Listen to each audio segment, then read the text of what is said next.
My name is Ava Foster. I am the Digital Content Coordinator for Quicc. Today we are going to talk about common misconceptions or myths surrounding captions. So before y'all have a chance to realize my picture frame over there with no pictures, we're gonna get on into it. So the first misconception or myth that I kind of want to talk about is that quality and accurate captions are gonna have to be done by people. Now, we all know those normally platform generated captions, like on YouTube, for example, those are called closed captions, where you can turn them on and off.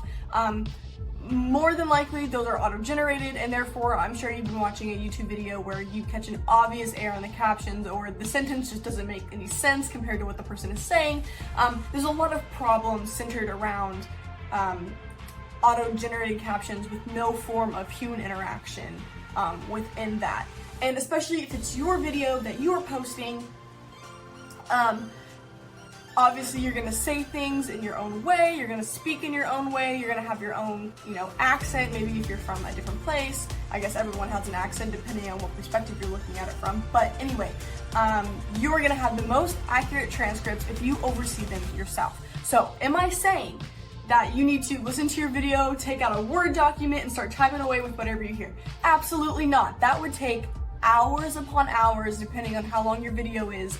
Let's say you have a 10-minute video, that's definitely gonna take you maybe an hour or two to do that by hand, use of your time, and just overall not a good way to do that.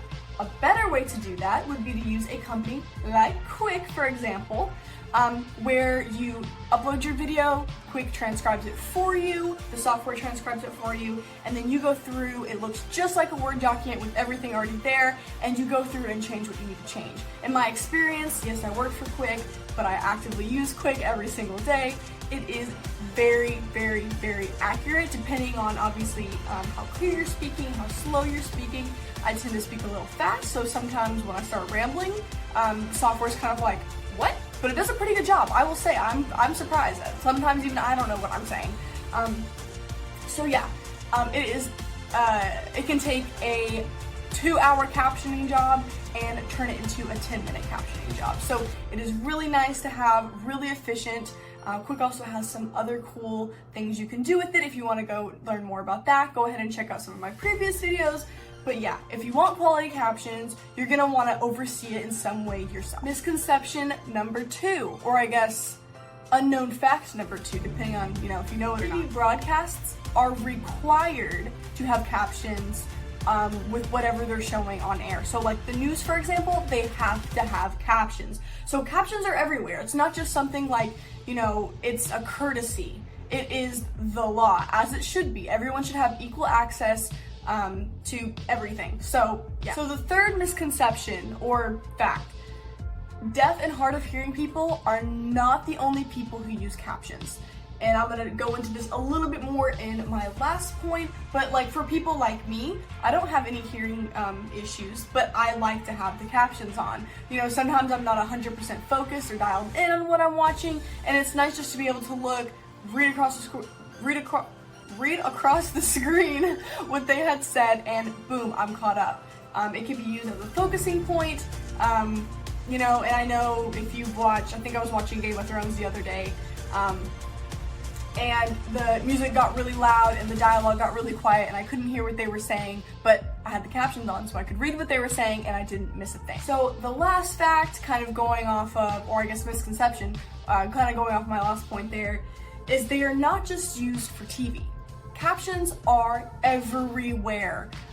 Some of you may or may not know this, but about 85% of Facebook users watch videos without the sound. I would be one of that 85% when I'm, typically watching videos on Facebook, whether they're shorts or longer videos. 9 times out of 10, I'm in public waiting to do something. I'm somewhere where I don't want there to be noise on. Or sometimes, maybe I just want to sit in quiet and just watch this video. If I didn't have captions on that video, I would not know what was going on, and that would make me lose interest. If I lose interest, what am I gonna do? Swipe right on up or left or whatever, for whatever app you're on. So not only do captions offer the accessibility factor for everybody, but they keep your audience engaged, whether there's sound on that video or whether there's not. So that concludes this video. Looks like I hit right under 5 minutes and 30 seconds, so we'll see if I can wrap that up. Thank you so much for watching. I hope you found this educational. Go ahead and leave a comment in the comment section below. Tell me what you think about the video. If you have any other interesting pieces of information, I'm always trying to learn more. So yeah, hope you love this video. Happy creating.